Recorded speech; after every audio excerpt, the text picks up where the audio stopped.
Ladies and gentlemen, welcome back to a whole new episode of Full Steam Ahead. I'm your host, Zoe, with my co host on the other side, Cantu. The weekend's almost here, dude. How's it going? How's everything been doing? Good, just getting it ready. I feel like we've been busy this whole week. So sorry about not uh recording earlier. Like usually we actually do it after the game and stuff like that. But there's been a bunch of going on for both of us. Just but it's good to be here. Good to be back. Good to start recording again, and getting it going, getting the show rolling. Yeah, like you said, we've been both busy on the other side of everything. So yeah, I mean, we're gonna do the post game kind of like trade deadline. We're trying to do the pregame special, but everything's just been everywhere at this point for both of us. But we will have a special guest coming soon for the post trade deadline talk to have his input and see his thoughts on the Astros moves and what this whole season has been going for the Stros. But we're gonna title this episode 201 as the Astros fall to the Pirates. Um, Almost honestly, the Astros almost got swept by them Yeah. from both them two games. They had a 3-game losing streak, but luckily for them, they were able to get the offense going. Framber was kind of shaky in the beginning of game 3 and prevented a sweep in a 4-game series. So we got our objectives on the other side. We'll recap that Pirate series. Defensive errors, I would not just say for the Astros, but for the Pirates as well. Yeah. A lot of errors going through for both teams. So we'll talk about that. Framber Valdez bounces back. The comeback Stros, Astros trade deadline acquisitions. We'll share our thoughts about the whole uh, players that are coming to Houston, the players that have left H-Town, who's invited to the Garne Asada, the Tampa Bay Rays coming to town, get that pitching preview, train station, injury news, Pedro Leon getting that call up from Sugarland to Houston, and around the horn. So we got a lot to get going today, but it's going to be a jam-packed one, but it's going to be a fun one too, as always. But before we get anything started, Angel, let them know where they can follow us. Absolutely. If we look down it as a click, I'm gonna start reading it. You can find us at Apple Podcasts, Google Podcasts, Spotify, and where we get your favorite podcasts like ourselves. But yeah, we're there everywhere on Twitter, Instagram. Lorenzo's been putting some work on some reels. I know he got Twitter famous for a little bit, tweeting some stuff about Pedro Leon. So like, go reach out to him. Yeah, but it's all good. So what are they giving you the best Astros coverage? Just keep that little notification button for Full Steam Ahead for both Lorenzo and I's personal and Twitter too. We'll give you all the updates going on. I don't know about Twitter favors now. Don't give me that shit. Do not give me that shit. Just doing the job, giving like we were saying, giving the best coverage that we can possible for everybody. But let's get that Pirate series, and we talked about that. This team you can't take lightly. They're a good team. They're still in the hunt for the postseason. I think they're still 2 games back from that last wild card spot in the National League, and they still got a good squad. I mean, Paul Skeens win that game 1, which there was a lot of LSU alum in the crowd, either alum or fans, man. I mean, it was a great atmosphere for game 1 just because of Paul Skeens pitching for the Pirates. And then, of course, Alex Bregman being a former LSU Tiger himself, getting to see that matchup, a little former LSU Tigers going against each other. But game 1, I mean, the Astros kind of had it the whole way. They were leading 2-0, even though them runs were really not earned. They had to lead the whole way. And then obviously Ryan Presley scoreless innings comes to an end, as well as I think Brian Abreu had let up a run, and then Josh Hader giving up that 2-run homer to Michael A. Taylor, which I'm saying for He killed the every guy. Astro fan, I think Michael A. Taylor is, I mean, he was a juggernaut in this series, and a thorn for the Astros because he hit 2 home runs that were very important in the series. And then defensively too, I don't know if you saw the play where he robbed Jordan Alvarez of a sure double. The ball traveled 399 feet, and and he actually caught it on the sign where it says 399. Caught it right around the numbers. That Jordan Alvarez out would have been a home run in 12 ballparks, not including Minute Maid Park, obviously. I wonder how Jordan feels just hitting the ball to deep center and kind of like knowing, well, shit, I don't think it's going to leave the yard. It's probably going to get caught like literally right on the warning track. Which, if you think about that home run against the Philadelphia Phillies in Game 6 of the World Series, that's a different story because he hit that one over the batter's eye. But you got to feel for Jordan because he's hitting the ball pretty hard. And like you were saying, 12 out of 30 ballparks, that would have been a home run at, but that's the part of the game. Hunter Brown just didn't have his stuff. He was pretty close to getting another quality start, as well as pitching through 6 innings. But like we were saying, Michael A. Taylor hit that 2-run homer, 4 earned runs on Hunter Brown's stat line, as well as 5 2/3. But for most of the part for the Pirates, all their runs came from 2 outs. A lot of 2-out lightning for them. 2 RBIs in the 4th inning, 2 RBIs in the 8th inning, um, to give them 4 runs on the board. So, I mean, the Pirates just did their job and got that game 1 out the way. Game 2, on the other side of it, yeah, I mean, the Astros just didn't put no runs up on the board. They were kind of offensive slump for the guys. But other than that, they lost them 2 games. We'll go ahead and talk about game 3 because a lot of defensive errors came from that part. 5 total errors for the Astros this series. And let's talk about the Pirates too because it was 8 total errors for the Pirates. And specifically, I think O'Neill Cruz had 4 just himself. Yeah, he got 2 and Okay, 1. I can't hear you. Your audio is not there. Ooh. No? Got me? Still can't get you. All right, let me leave real quick and then I'll come back again. All right, I think Angel's having technical difficulties. Real quick, I'll get that game 2 with the errors. Brown off balance throw got away from him, just didn't work out. Singleton couldn't field it cleanly at first base as well, and then Pena couldn't field it cleanly on game 2. Game 3 comes along, and Singleton couldn't field it, and Jeremy Pena with the off balance throw that wasn't on the money. So there was a lot of errors and miscues in this game defensively. I know the Astros, when we go out there and watch them take BP, the first thing they do is fielding.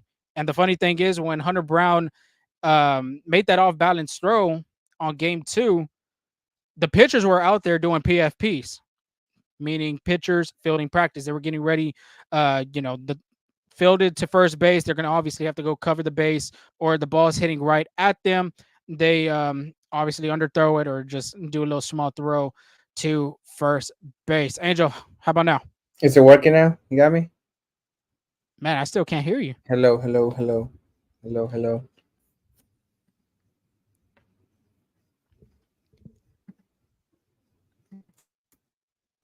Okay, when he gets his going, Framber Valdez, real quick, we'll talk about that game 3 because the Astros did win that game. Framber gave up 4 earned runs in that 2nd inning. It wasn't looking too pretty. It looked like the game was kind of go onto the other side. The Pirates were going to win the series. They were going to sweep the series. But Framber Valdez, after that, kind of just settled down and just was in cruise control. A lot of zeros on the board, 6 innings, 6 hits, 4 earned runs, no walks, 10 strikeouts, 92 pitches, 67 of them were strikes. I think the key part of that stat line was his walks. He didn't give up any walks and not giving runs of the opportunity for them to score. So he did a really good job with that. Obviously, he does have a good position of getting the ground ball. Not a lot of double plays. I think there was only 1 double play in that game for Framber. But other than that, I mean, very well bounced back start for Framber in that outing. You got me. You got me? Hello, Man, hello. I still can't hear you. Hello, hello, hello. Okay, Angel's still getting his audio going. But yeah, Framber Valdez, I think that was Angel's pick too to be the second half guy. He's done a really good job in his last couple starts in the month of July. Really, the whole month he's done really good for the Astros, and he's just gonna have to continue doing well for them, especially with the addition of Yusei Kikuchi, which we'll have that acquisition talk in a minute. But on the offensive end for the Astros in that game 3, and they've been doing a lot of that this season. They're down 3, 4, 5 runs, and some way, somehow, they just pass the baton. And that's what we've been speaking about every time, not speaking, my fault, about giving it to the other player, passing the baton to the next batter. And they just done a really good job with that. And they did that in that game 3. The first run came from Jeremy Pena, got a leadoff error from O'Neill Cruz. Runner took advantage of it on a dirt ball in front of Yasmani Grandal and took home plate. Second run comes in. Who else? O'Neill Cruz. O'Neill Cruz overran the ball and left, kind of crashed with Brian Reynolds and misplayed it. He overthrew it to home plate as well as Yordan Alvarez was at second. He moves to third. Chas McCormick did score on that little miscue. The next thing you know, batter comes up, Yainer Diaz, who is one of the hottest hitters in this Astros lineup right now. He has an RBI double and brings in Yordan Alvarez. Later on through the game, the fourth and fifth run come from the guy that does a really good job with runners in scoring position. That is Mauricio Dubon. He wasn't playing the game. He pitch hit for John Singleton at that time at first base. Comes up in a crucial spot, and he almost kind of brought his inner Yordan Alvarez in him at that time, I would say, because him and Yordan have that little connection of being friends. And when the other opposing team, when the managers go out there and get the pitcher off the mound, go get a lefty for Yordan Alvarez. Yordan Alvarez just kind of looms on the deck circle and just watches the pitcher do his thing, comes up to the plate, gets a crucial hit. Sure enough, that's what Mauricio Dubon did in this at bat. He hit that two-run homer, and it gave the Astros the lead. And sure enough, that was good enough to get them to win. Josh Hader closing it down for them, and they went out there, got that win on the series finale, and prevented a sweep, like I had said before. You got me? Hello, Keep hello. talking. Hello, hello. You got me? Reading, reading. 1, 2, 3. I can't hear you. No, no, Can no. you hear Hello. me on my end at least? Okay. Hello, hello, hello, hello. Maybe it's something on my end. Let me see. Keep talking. Okay, I got you now. Hello? Can you hear me? Yeah. Okay. Everybody, sorry. Technical difficulties. I did not think this was going to happen, but here we are. But Angel, I just real quick gave the recap of the defensive errors. The Framber Valdez bounced back. And then obviously the Astros coming back in that last game. Share your thoughts as we're trying to get your mic going. Yeah, I was going to share that. Going back to Framber Valdez, he did not pitch bad. It was just one bad inning. Left a sinker right down over the plate. But after that, pretty much settled in. He looked good. And shout out to Yanier Diaz for being such a trooper and kind of picking up this offense. Uh, Jordan Alvarez is kind of struggling. Bregman's kind of been in and out, so is Altuve. And I feel like right now at this point, Yanier Diaz has been the most consistent bat that the Astros have had. And just for Mauricio Dubon too, taking advantage of his opportunities. He's been struggling of late. I think he's batting low twos. I can double check right now. He's batting in the low twos, but taking advantage of that opportunity, like you said, coming in with a left-hander and taking it deep, that could have easily uh, prevented, easily prevent the Astros from getting sweeps. So yeah, it was it wasn't the series the Astros predicted, but it's hard to win all of the series in baseball, and the fact that they're still tied for first place is should be pretty good for the Astros. Yeah, I think they lead actually in first place with the percentage points and all that stuff. But Okay. Yiner Diaz, like we said, one of the hottest hitters right now in this lineup. 14 for 28 in his last 7 games. 2 home runs, 7 RBIs. He's only striked out 3 times. That is very impressive with his discipline, with a batting average of 500 and slugging 893. And this is in his last 7 games. So he's really seeing the ball very well. Of course, the power numbers aren't there, but he did have a home run in this series against the Pirates.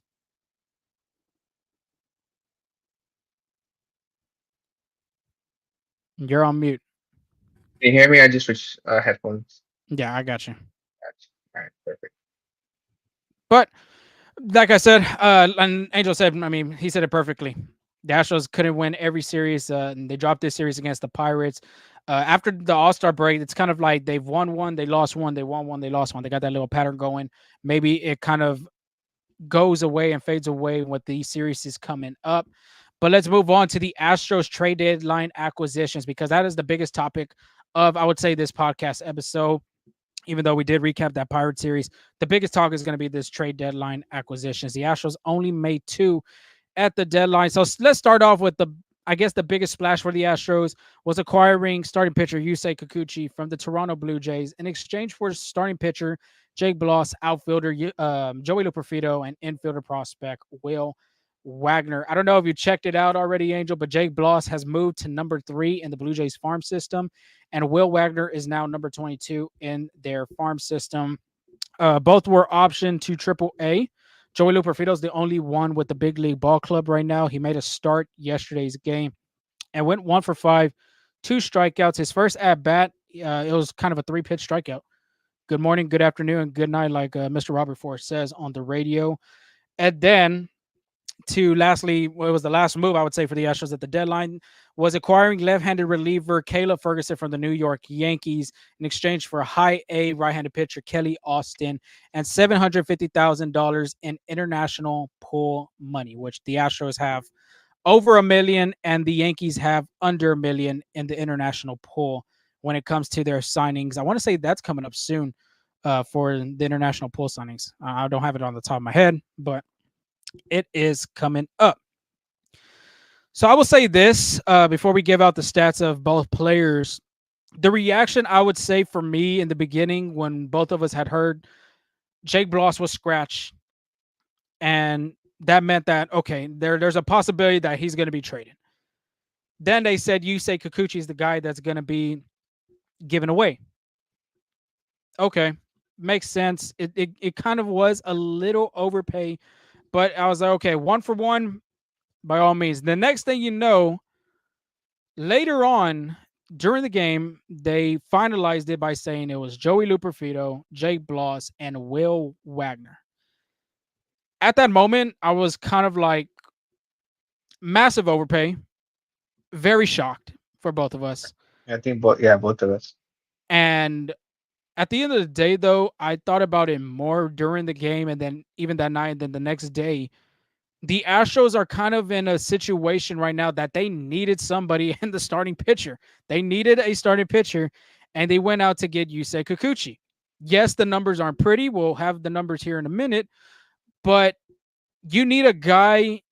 Well, the Astros need a guy that's going to eat extra innings for them. Ronel Blanco, we already talked about him. Hunter Brown, Framber Valdez, and then, of course, the starting pitching depth. You lost 2 guys from Tommy John surgery. Justin Verlander's been dealing with neck discomfort. JP France also out for the season. I mean, you've lost a lot of starting pitchers, and it was either you don't get a starting pitcher at the deadline and you roll with Jake Bloss, or you have to make some type of move. And yes, that move kind of did hurt the Astros, but at the same time, too, you don't know how these players are going to be at the end of their careers. Just think about it right now. If you go back to the 2019 trade with Zach Greinke, where is Seth Beer right now? Where's J.K. Bukowskis right now? Where is Corbin Martin right now? The only one from that trade is Josh Rojas that is actually playing in the majors at this moment. Same thing goes for last year's trade with Drew Gilbert, Ryan Clifford for Justin Verlander. We talked about that trade. It was for Justin Verlander for that season to try and win another World Series. So when you think about it more, yes, it kind of looks like an overpay, but at the same time, too, you can't judge how these players are going to be at the end of their career. You don't know if they're going to finish in a major league ball club. You don't know if they're going to just fade away in the minor leagues. You don't know their futures. And I understand a lot of people were like, kind of like, why Joey Luperfido? Luperfido right now has a 30-something point strikeout percentage. Jake Bloss, if you looked at his 3 starts in the league right now, he just doesn't have it. Maybe later down the road, it could get better for him, but he wasn't MLB ready. And then Will Wagner right now with the defensive parts, I think he's only playing third base at the moment, but with the bat and the defense, it has to continue to get better in his development. So that's my thoughts. I thought at the end of the day, the Astros got what they wanted, and they needed a starting pitcher. They got Yusei Kikuchi. It's just gonna have to see how that trade's gonna work. Is if there's a possibility, getting too ahead of myself, if he's gonna be on that postseason roster and that postseason rotation, but they got a starting pitcher. No, yeah, I mean you kind of hit it right there. I was gonna say that yes, it was a massive overpay, even like just with Jake Bloss alone. I think that's an overpay for Yusei Kikuchi just because he is 33 years old, has no options. Like after this year, has no options, either player nor team. And he's just a free agent, right? Now, on paper, his ERA doesn't look good. He's up to 33 years of age, but don't be fooled with the ERA. The Astros know what they're doing, and even Cheo Jose Cruz, when we asked him about what he thinks about the movie, said he liked it. And I'm a my instant reaction when we're both sitting in the press box is like you said was wow. I can't believe that just happened. That's like unbelievable and stuff like that. But like you're right, I was processing it on my way home in the next few days, and I mean I'm basically repeating what you said because I mean I thought the same thing. It was like the way the market was, and I was thinking about what you had said earlier in the podcast is like the pitchers that were the number one, number two, uh, were gone. Like the Astros top people they wanted were off the board. So at that point, you have a day before the trade deadline ends, and you're kind of thinking, well, I need to make a move now. I want to make a for sure move because I'm sure the Blue Jays had other suitors for Yusei Kikuchi. I'm sure the Yankees were in on it, and I'm sure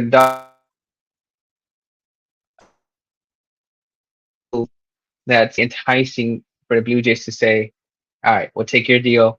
Anybody else? And at that point, like you said, they needed a pitcher. They needed to secure one. Was it a master overpay? Yes. Was it necessary? Yes. Right. Mhm. And like I'm a big part of. I'm a big believer of trading the prospects for the star player. Now, again, don't be fooled with the ERA. Don't be fooled this year. Yusei Kikuchi has a good fastball.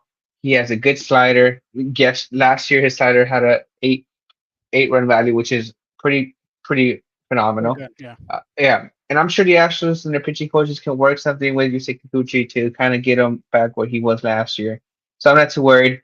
You're right because like even Drew Gilbert, he's been hurt all year, hasn't really been playing there, and I was part of the trade for Verlander, and I, I'm all for it. Trade the prospects. Yes, I know it hurts. Yes, for fans, right?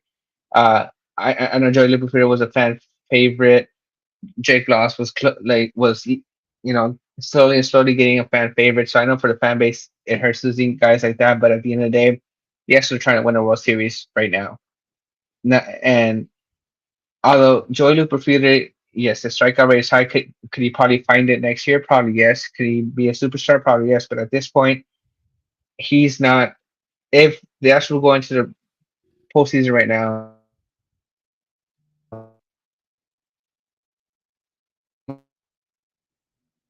probably their point. Got to do what you got to do. I like to move before they got, I would agree to that. It wasn't overpay. Like you mentioned, I mean, they're in a win now mode, and the prospects that you have in your system are not going to help you right now to get where your goal is, and that's going back to the postseason, and that's going back to trying to win another World Series if you're the Astros.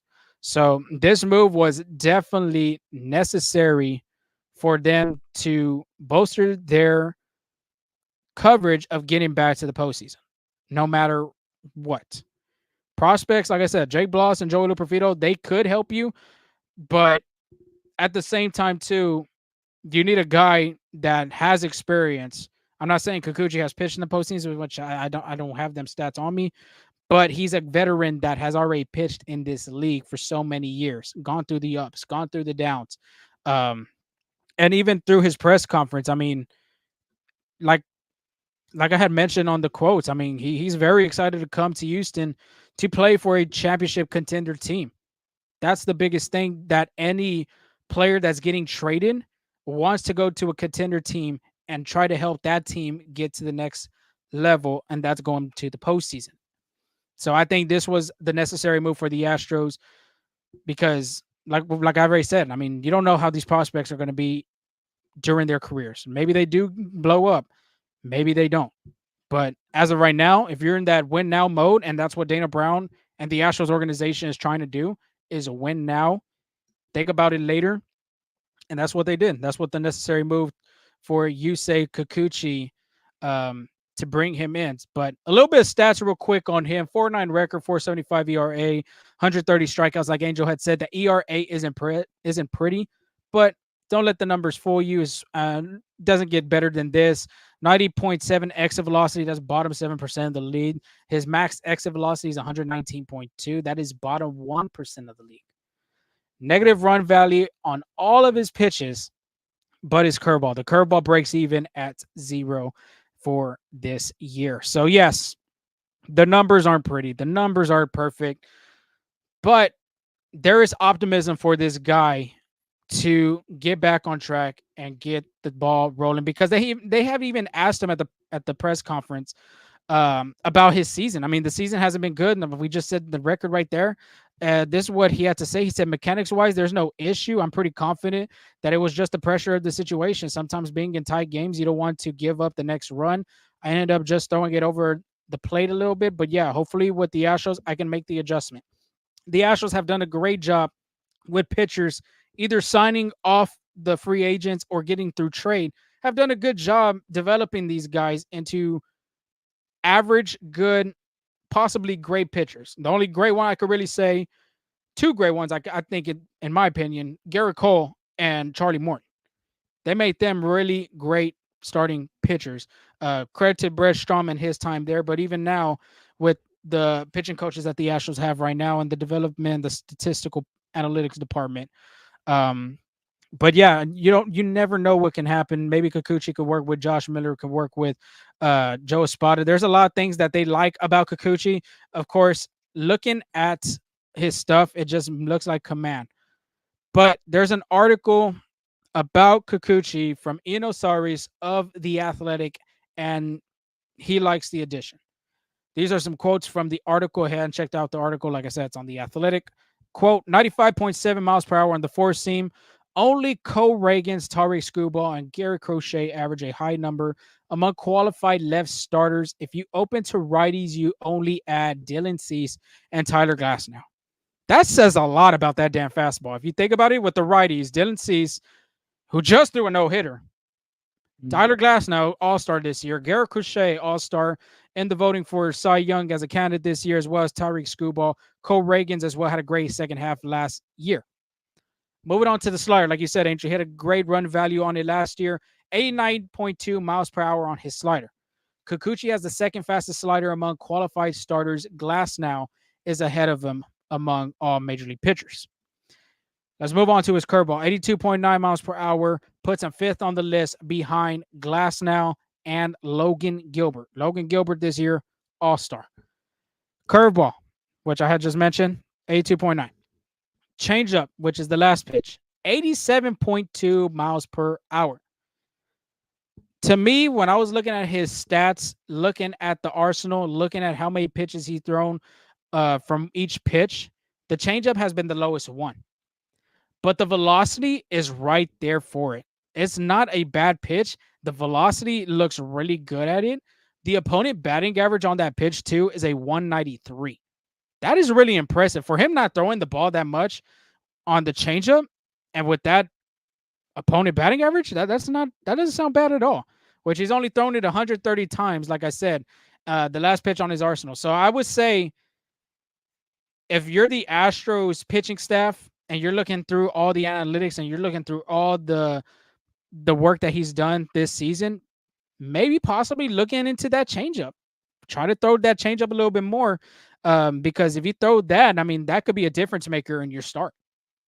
Yeah, I mean, and I can see that happening. Like different team has different philosophies of how to attack hitters, different catchers, like a different game plan. But I think what like him working with Yanni Diaz and Carantini, I think they adjust to the hitter and to the pitcher as well. So that whatever's working for Kikuchi, that's just going to be, throwing a little bit more. But I think that change it could be a really good weapon for Kikuchi down the final stretch of the season.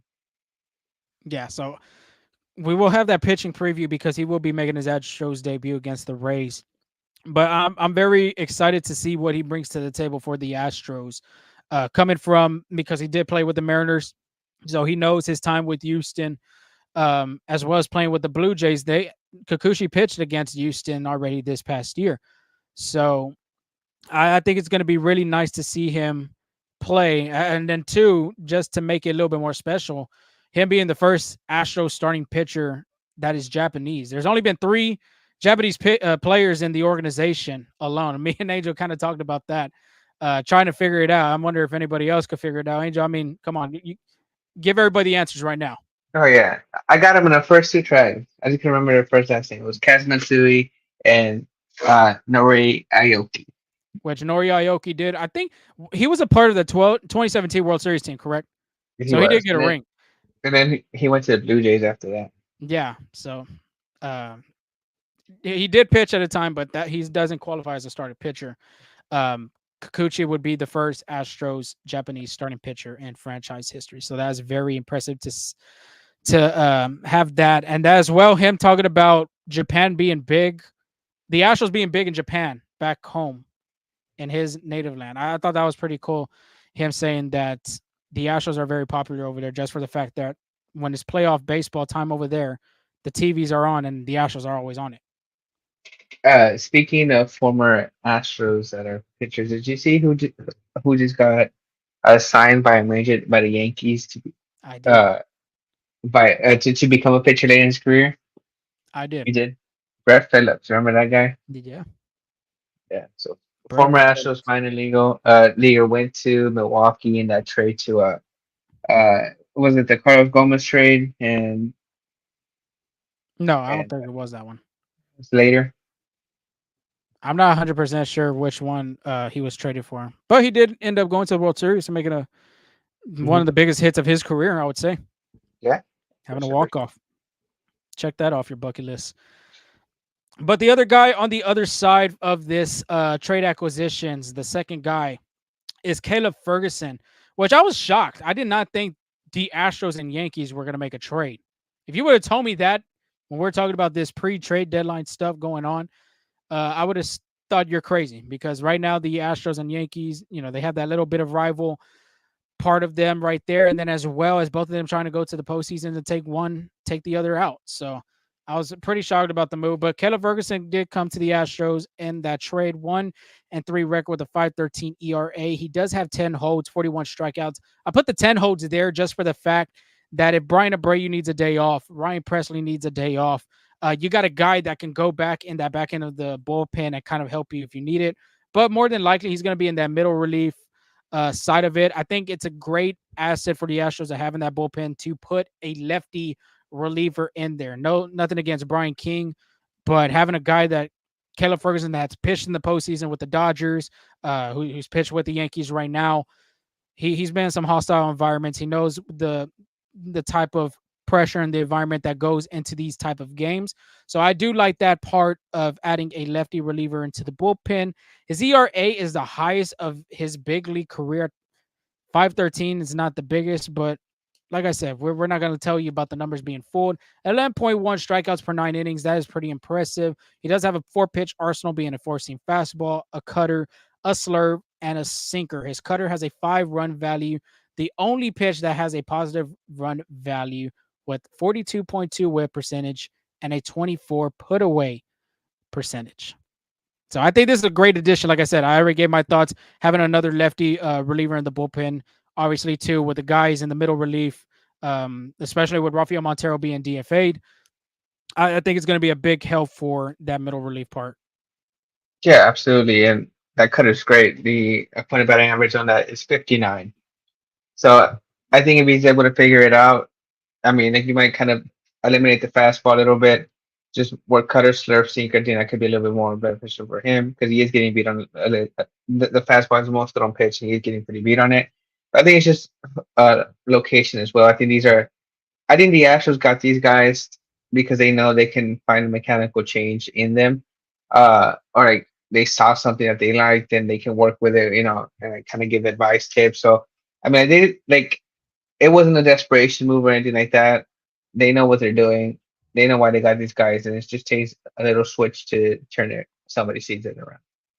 Joe Spada had said in the pregame that the Astros have been looking at Caleb Ferguson for a while, that they liked his stuff. So they've had their radar on him for a good, like I said, a good while. But we did ask everybody after the trade deadline had concluded, how would you say the Astros did in this trade deadline? We didn't do grades like we could have. We just did great, mid, not good. A lot of it was not good. Obviously, 65%. Mid was 33%. Great only being 2%. Well, So, AJ, I'm gonna ask you. I mean, we can grade it with an overall letter grade about the trade deadline. What do you think of the Astros on their moves this trade deadline? Man, I think it was great. I think at that point people were a little bit more angry than actually thinking about what happened just because they lost a fan favorite, Mhm. Joey Fielder. But uh, I think they did a pretty good job.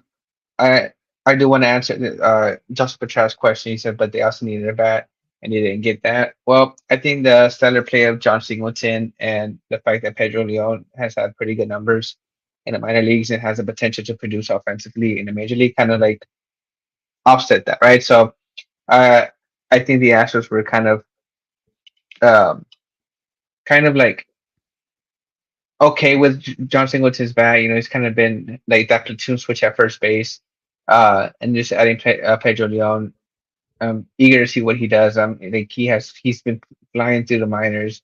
I think he's major league ready, and I think he's ready to produce. Yeah. So give us the grade that you think of this deadline. Great, great. I said great. Oh, I thought we were doing letters. Oh, letters A. Oh, I think we're going by based on what it was on the Twitter thing. I'll give it a. I'll give it an A just because they So that's what I assessed. was gonna say. You said great, so I'm guessing it's an A or a B plus. Yeah, I say it's an A just because they got their needs that they were really needing. Hmm. Okay, and Joshua, I give Dana Brown a C minus for his trade deadline work. I'll go B. I'll go with a B. I was gonna say B minus, but I think a B because just for the fact they got what they needed was a starting pitcher. That was the biggest thing of anything. A guy that's gonna eat extra innings, and that's gonna try to help this ball club go to the postseason. You got a starter, so that gives me a good part of it. And then a reliever too. He was looking at a reliever possibly adding, and he did get a guy like that. He has the potential, like you said. The guys ERAs together. I mean, God, they look horrific, but they have good stuff.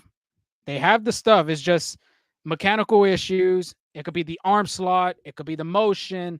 Like all the pitching mechanisms that come into these type of things of being a pitcher is going to factor coming into the second half for the Astros to figure out how to improve and how to get them better along the way. The reason why I'll go with a B was just for the fact, like Joshua had said, they needed a bat. And I'm not saying nothing against John Singleton because he's been doing a great job holding it down over there at the other hot corner, as well as Mauricio Dubon. But it's like, who's going to be that guy at first base? Yeah, it's kind of almost like a risk game that you're playing with Pedro Leon coming up the minors. That's kind of a heavy task for him to be like, okay, well, he can be the guy to help us out offensively because of the numbers that he was producing in AAA, 297, 19 home runs, 70 plus RBIs. Um, but at the same time, too, it's kind of like you need that big bat. And there was minor discussions about the Astros trying to get Yandy Diaz. I think it was the Astros. I think it was the Yankees and the Mariners, correct? Pirates. Pirates, yes. So I thought that was kind of like, I thought the Astros were going to do something there. But this whole trade market of this deadline this year, prices were steep, prices were high. It was crazy. That's why the Astros didn't do that. And I accept the fact that the Astros weren't going to trade 3 or 4 guys to go get Yandy Diaz. I completely understand that. And like you're saying, Angel, I mean, John Singleton's been doing a great job holding it over there, hitting the ball pretty well, getting the discipline sometimes at some at bats, as well as platooning Mauricio Dubon. I kind of wondered though too, maybe is that the two that's going to platoon? Do you add another player? Meaning, like, do you try to give Victor Caratini some reps over there? Do you give Trey Cabbage some reps at first base? I'm really interested to see that because if that's the case, there's a possibility that you could put Cesar Salazar and bring him up to be a third catcher because you've seen some games in some of the Astros lineups. Victor Caratini's playing and Yainer Diaz is playing. So, you're knocking on wood if you're an Astros fan that if one of those guys get hurt, it's kind of like, oh shit, you don't have a backup catcher just in case. Mm-hmm. No, I mean, if they gotta weigh your options, like I feel like when it's a right-handed batter, it seems Josh Singleton's gonna get that chance. But I mean, when there's a lefty, yeah, like weigh your options. Trade Cabbage can play little first base. You see Mauricio Dubon, like you said, like maybe get some rest to Yanier Diaz, like or even Caratini, like get them off their feet a little bit. But yeah, I mean, you gotta weigh your options. I think the Astros are in a good spot. All in all, after this trade deadline, I think they're in a good spot. Uh, they assessed their needs. They got what they needed. I'm not too worried about a bad. I'm not too worried about uh anything else. I mean, they got what they needed. They're in a good spot. I think they have a chance to go to deeper in the playoffs with this team. Real quick, Mariners got Randy Arozarena, Yimi Garcia, Justin Turner, and Randy Arozarena. The Rangers got Carson Kelly, catcher, and Andrew Chafin, which I thought that was a pretty cool trade. I ain't gonna lie. Baseball standpoint, Andrew Chafin got that stash. I think he fits pretty good, being in the state of Texas. I mean, yeah, but those teams have more to work with than the Astros. I think the Astros did a lot with what they had. Oh yeah, They had to overpay a little bit, but I mean, I'm sure the reason why they didn't get Yanni Diaz is because the Rays saw the haul the Blue Jays got, and they were like, we want the same haul from you know three prospects for one guy, or like the best prospects there, and Dana Brown was not uh gonna fall for that. I think the pitcher was more of a need than a want. I think Yanni Diaz was more a want than a need. yeah. I want to say if I read something that Yandy Diaz, the Rays were asking for 3 to 4 players in Yeah, a that's deal not with gonna Yandy. happen. That's not So gonna that's why I said I understand that they didn't go that route. It would have been nice to have him be in first base because he has won a batting title. He does really good with his OPS, hitting numbers, and all that. But at the same time, you don't want to give so much for a player. I think he does have like 2 years plus a club option on his contract. But overall, like you're saying, Angel, I mean, the Astros, I think they got the necessary needs that they needed, and it was pitching. And pitching is going to be the biggest thing when it comes to these postseason games.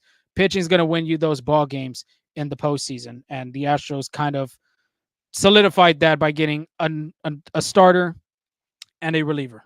Now, with these past two trade deadlines, kind of put my mind around is these are back-to-back years the Astros have had to spend a lot for starting pitching. I wouldn't be surprised if this offseason that's their number one focus.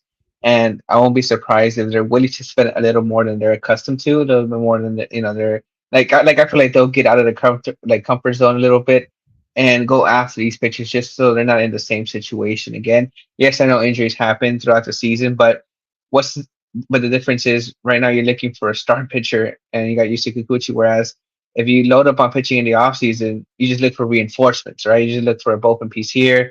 Maybe you have to have the best numbers, or maybe just like a low end starter there, where you're not spending too much in the trade deadline because you already got what you needed before the season even started. So I won't be surprised at that.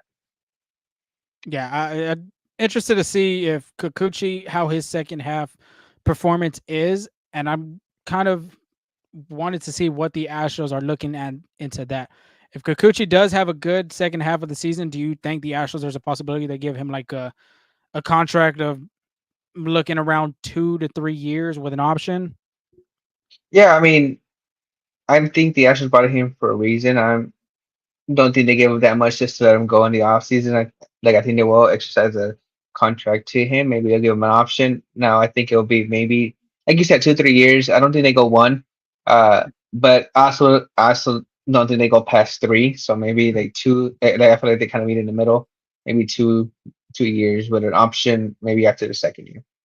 Yeah, and that's how I see it too. Because you got to think about too, Framber Valdez's contract of the arbitration, and he's going to be an unrestricted free agent pretty soon. I think it's the second year, not this year, but the following season he'll be a free agent. But we'll have to see what happens in the second half, Angel.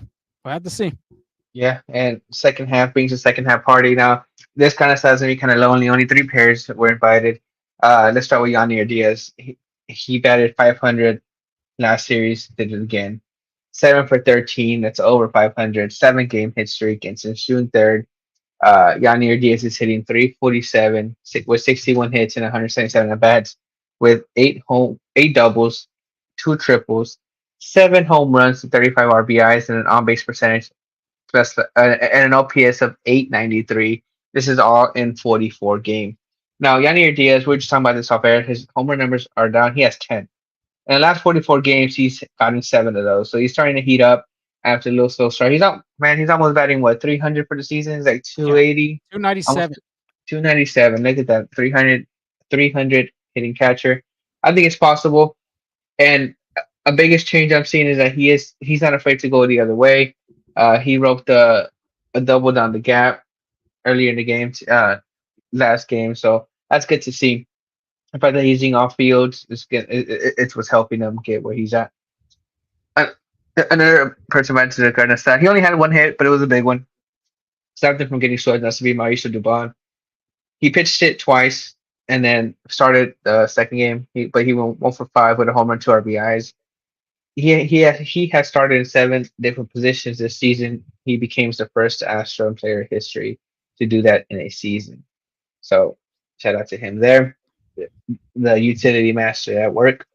And then Framber Valdez, I know he didn't get a quality start just because he allowed 4 runs, but the fact that he didn't allow any walks, 10 strikeouts, it was his third 10 strikeout game in the last 4 starts, and he ranks first in the majors in ground ball percentage with 60%, barely edging out Braves that had the picture Max Fried with 59%, and has induced 23 double plays on the year, which, well, 24 because he got one that's in 24 double plays of the year, which is most in MLB, and he's averaging a 1.88 in grounding into double plays per 9 innings, which is the highest ratio in MLB this season.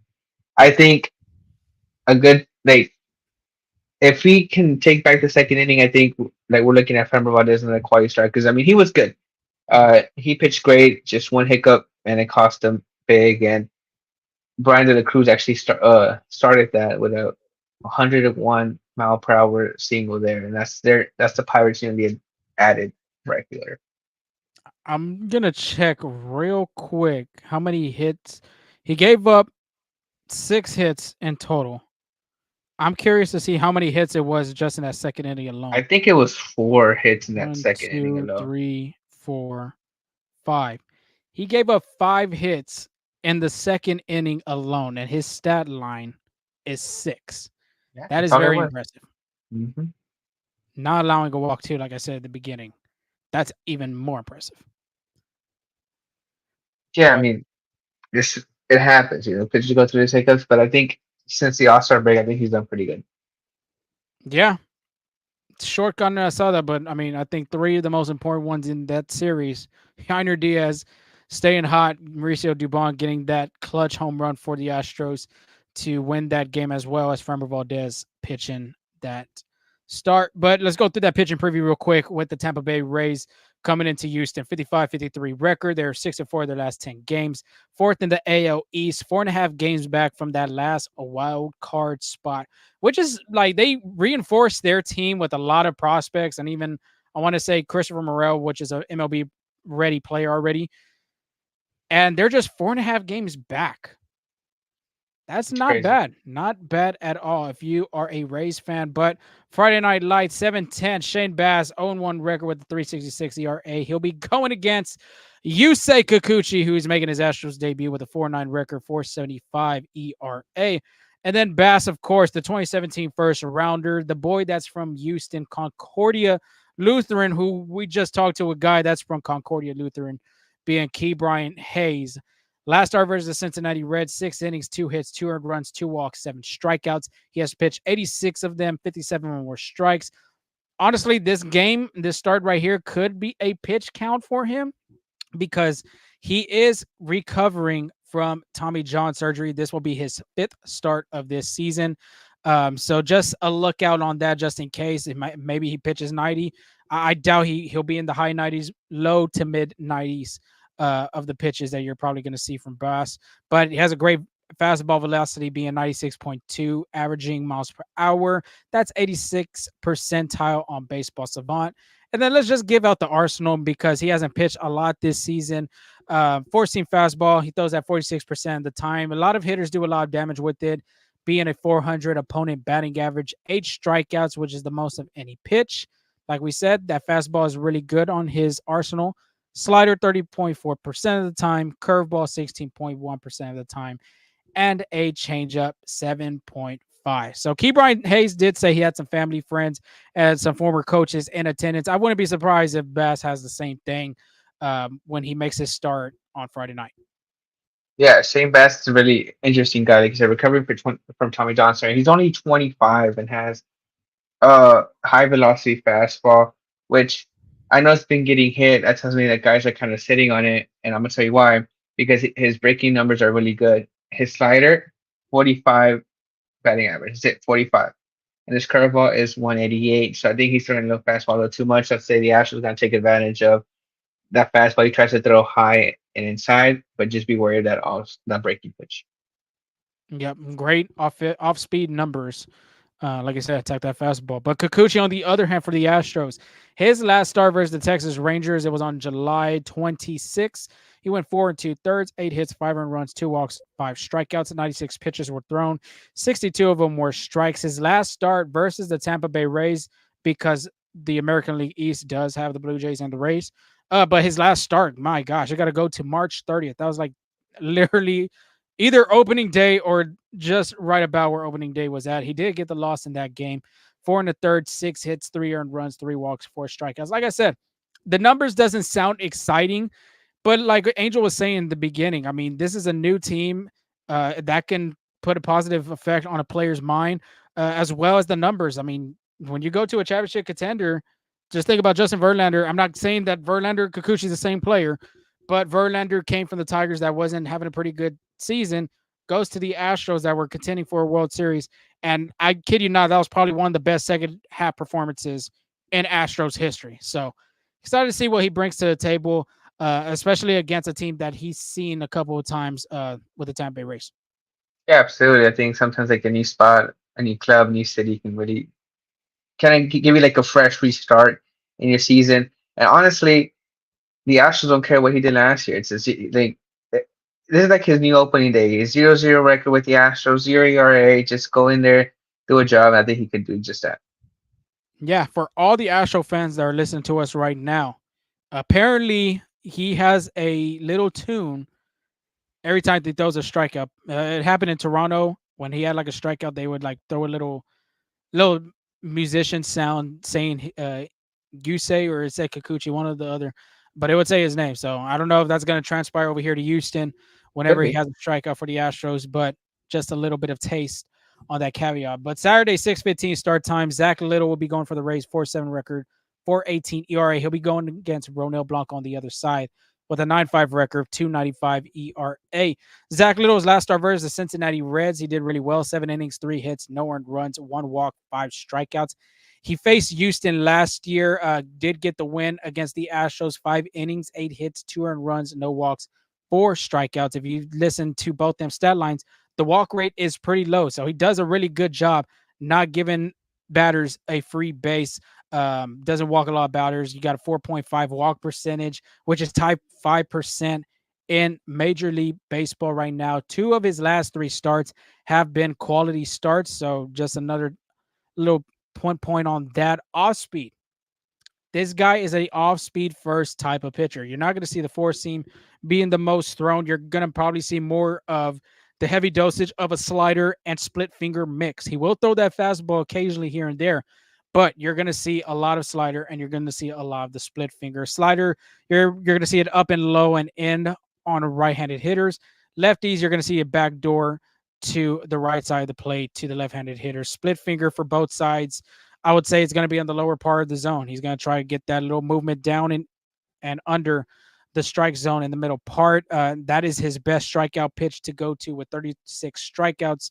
Most of any pitch he's thrown in his arsenal.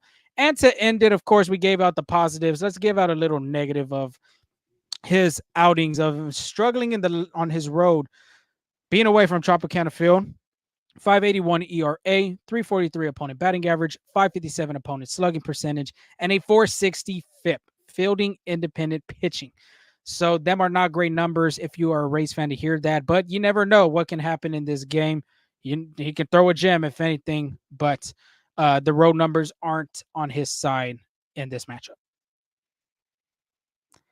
Blanco, on the other hand, last start versus the Dodgers, 4 1/3, 3 hits, 4 earned runs, 3 walks, 9 strikeouts, 99 pitches were thrown, 60 of them were strikes. Like we said, it's kind of like he's getting into a little bit of fatigue in these upcoming starts, but now you got a guy like Kikuchi, possibly too, that the Astros were discussing going into a 6-man rotation. That gives them that little extra off day, but the month of July just hasn't been the best month for him this year so far. 1-2 record, 4.40 ERA. The positive of July for him, 30 strikeouts. That is pretty impressive from 4 starts, and a 186 opponent batting average, which is really good. It's just maybe that one mistake that gives up that long ball. But he hasn't had a scoreless outing since the Detroit Tigers series. So I'm very interested to see what Blanco will do in his 21st start in this season. I was about to say that he hasn't had a quarter star since June 16, and a big issue for that is the long ball. I'm looking right here at his numbers. It's walks and the home run ball because, like a prime example is that his Texas Rangers start in July 14th. He only allowed 2 hits, 2 home runs, and 2 walks. The long ball, like those 2 hits were home runs. On July 9th, his previous start, he allowed 4 hits, and 2 of them were home runs. And against the Dodgers, he allowed 3 hits. One of them was a home run. So I think like the home run and walks are kind of becoming a little problem. And then another prime example is against the Mets. 6 hits, 3 of them were home runs, and he had 3 walks that game. So it's like uh I think he needs to be able to locate his pitches better, kind of make an adjusting period because those home run pitches are affecting him. I mean, like he's not pitching bad. Mhm. It's just he's been kind of hitting and some catching some unlucky breaks and catching out of barrels. And that's because guys are more familiar with his pitches. They kind of know what is the thing. So it's just up to them to adjust to those hitters. Yeah, more footage of Blanco this season. Like I said, 21st. He'll be making his 21st start this season against the Rays. Sunday's matchup, 1:10 start time. The Rays have yet to determine who's going to start that game. We'll keep you all informed. But Spencer Arrighetti for the Astros going on, 4.9 record, 5.58 ERA. Arrighetti's last start versus the Dodgers, 6 innings, 4 hits, 3 earned runs, 2 walks, 8 strikeouts, 97 pitches. 65 of them were strikes. Remember that outing, I mean, he had great command of his pitches, of his fastball, of his cutter, of his off speed. Everything was great for him. It just the offense. That's pretty much it for him. His last 3 starts, he has pitched through 6 innings, which is really well. But like I said, Angel, I mean, the offense has not given him any run support. We kind of broke it down from his last 3 starts of how many runs the Astros have put on the board for him. You're hoping if you're Arrighetti, you're hoping that the offense could pick you up and you can continue giving starts like that through 6 innings. Yeah, I mean, it's going to have to, right? I think the offense is going to have to kind of help him out a little bit. Sometimes when you lose games, kind of take your confidence, even though if like even if you did everything out of your power to win a game, I think the offense kind of needs to back him up a little bit, score some runs just to get a little confidence back for Arrighetti. Yeah, very crucial series in the beginning of August as we start this new month, because the schedule we had, I think we had said either the last episode or 2 episodes ago, that's going to be, it's not going to be tough, but it's going to be kind of mid tough, I would say. After this, they got a three series on the road: Texas Rangers, Boston Red Sox, and the Tampa Bay Rays. Chicago White Sox will be at home. Boston will be at home. And then they travel to Baltimore and Philadelphia. And then Kansas City comes to Houston for the end of August. So, got to take advantage of them games against teams like this. I'm not saying that the Rays are not a great team, but the Astros have to, they have to start playing great baseball because it's getting crucial into that month of getting closer October baseball. Yeah, I mean it's crunch time now for the Astros. Yes, they're pushed by percentage points, but they need to give themselves some insurance. They're not just worrying about losing a game. They're out of first place. I think they have to do what they got to do. But it starts with the guys. Like it starts with guys that they need to be back, and that's what Justin Verlander. They desperately need him back in that rotation to kind of give them the guys like a little stress-free outings just because they know they have the guy back. On Tuesday, Justin Verlander threw a live bullpen and hitters were hacking, even though Espada told the media that batters would not be swinging. This is what Justin Verlander had to say. I learned a lot more when guys are trying to hit than just taking pitches. I go off the mound and talk to these guys, Debon and Armendez Diaz, and ask them about my stuff. And they're not swinging, it's just tracking. It's a different reaction. Verlander also said that it was a great step forward. He threw about 20 or more pitches. Espada said it was about 27 or 30 pitches actually. Verlander doesn't know what the next steps are, but feels really good. I mean, the fact that he's having a bullpen with like a live BP sesh basically it's a good sign for Justin Verlander. I think he's close to be back. I'm sure he will go to rehab assignment, but I say he'll be back before this month ends. Yeah, I Uh, think he's him. I think he's really close to getting a rehab. Very close. absolutely, absolutely. I think Luis Garcia as well. Garcia threw a left open on the game round. He threw 2 innings, each inning 15 pitches. Garcia said it went really well and it felt really good in between innings. His fastball velocity topped up at 93 miles per hour. Garcia didn't recover well from his last bullpen. The Astros decided to stop it for a little and then build up again. Now it's back to normal, he said. So, I mean, that's another guy I think that's kind of could be back before the end of the month. I think uh, I feel I feel like Verlander a little bit more than Garcia. I'd say Verlander before the end of the month. Garcia maybe early September, uh, no later than late September. He'll be back. I think maybe both of them will be back by the end of August. I'd say. You think so? I think so. I think the way that Garcia is feeling. He said the last time that he pitched at Minute Maid when we were both there for his bullpen, he said he topped at 92, and then this one he said he topped at 93. So great signs that he's moving in the right direction, and I think the rehab assignments are coming soon. It's just how they feel after they throw their bullpens, like the couple days after that. Yeah. So, and a guy that from I think many fans are excited about is Pedro Leon. He finally got caught up to the big leagues after waiting so long and producing big numbers. Well, he ended his AAA season on a good note. He was Player of the Month. He batted 306, had a 953 slugging percentage, 6 home runs, and 11 RBIs. This is what Pedro Leon had to say about being promoted to the Astros. Like, very glad and thank you God for giving me the opportunity. This is a dream come true. And Joe Espada was also on board with the Pedro Leon promotion. He said, I like the bat and I want to try to get him in there in the next couple of days. I like the speed off the bench and he can play all three outfield positions. I'm excited to him.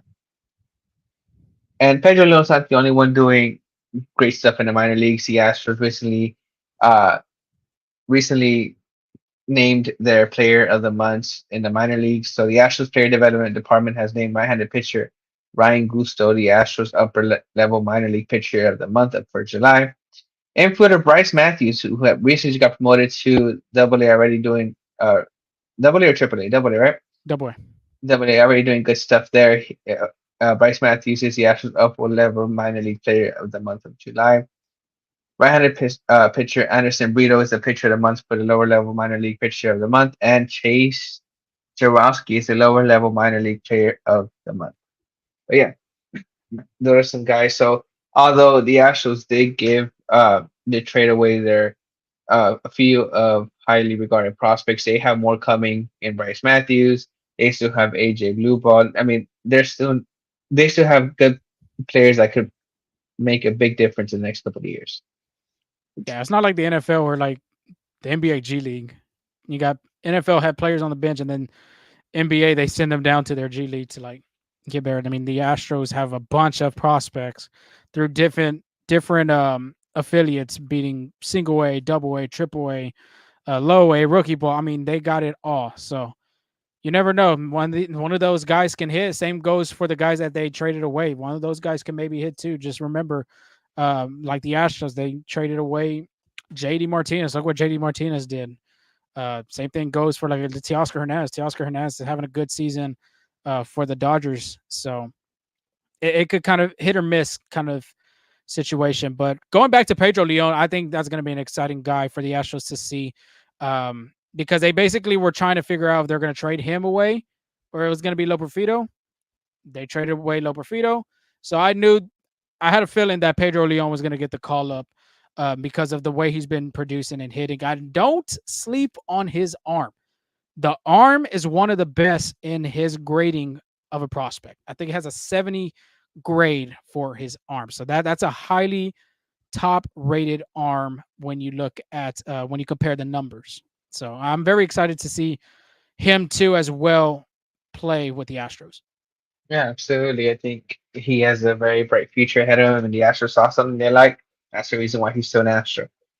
Um, but moving on to around the horn, I don't know if you heard the news, but Mike Trout is out for the season. He had recovering from his meniscus. I think he had surgery, so he'll be out for the season. They're big here for the Angels. I mean, like I know you're telling me off air that Mike Trout hasn't been healthy in what the past 2 3 seasons. I think so. I have it right here.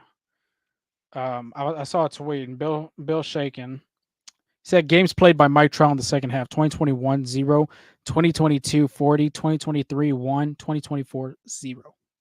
Yikes. Got to feel for him. Got to feel for Yeah, him. very great player. The injury bug can't, I feel you can never avoid the injury bug, and when it it gets you consistently or hard at times. But Brian did, but there were some key trades that we forgot to cover. Jack Flaherty to the Dodgers, I think that was a big one. To me, I think that was a desperation move by Detroit. I don't think they got back what they should have gone by looking at the Astros trade. They could have gotten a lot more. Brian De La Cruz for the Pirates, another one. Brian De La Cruz not a free agent to 2028, and they only gave up uh, a top 20 prospect for the Pirates and a prospect that Garrett Forster, who was just drafted last year, was not ranked in their system. So I think they can got. I think that's a pretty good steal for the Pirates there. Yeah, when you put a guy like him and Brian Reynolds in the outfield, I think that's pretty good. He could hit the ball well, and of course, he plays some good defense. Yeah, and then I don't know if we heard. Well, I'm sure most Astros fans know that Freddie Freeman did not play uh, when the Dodgers came to Houston. That is because he did it with personal information. The Freemans, Freddie and his wife posted that their son is recovering from a rare disease. I'm not gonna go too much into it, but if you would like to do it, like if you like to, they posted on their Instagram. But we wish Freddie Freeman's son a speedy recovery and hope all the best there. Definitely, definitely wishing their whole family a speedy recovery during that difficult time. To end it, Girl Crochet did not get moved. Hmm. Do you think that extension, saying he wants an extension, he wants to start in games, kind of hurt him getting onto a contending team? Because it basically showed right there he wanted a contract over a team that's contending for a World Series. Could be. Uh, Another thing that could be is just the high asking price. The the Astros were honoring him, but if the Astros gave three prospects for Yusei Kikuchi, imagine what the White Sox were offering for Garrett Crochet, and especially after the Astros made that room, I'm sure that pricing was skyrocketed even more. So it could have been a mixture of both, of him wanting a contract extension with a contender, and the White Sox just trying to see everything they can get, like trying to get as much as they can get. I mean, I think the White Sox need a lot because they're on a Mhm. 17-game losing streak at the moment. Yeah. So that I think that could have helped them get some, at least some young guys, some top prospects for their farm system, or at least a one MLB player that's ready to play. But that is the end of our show, episode 201 in the books.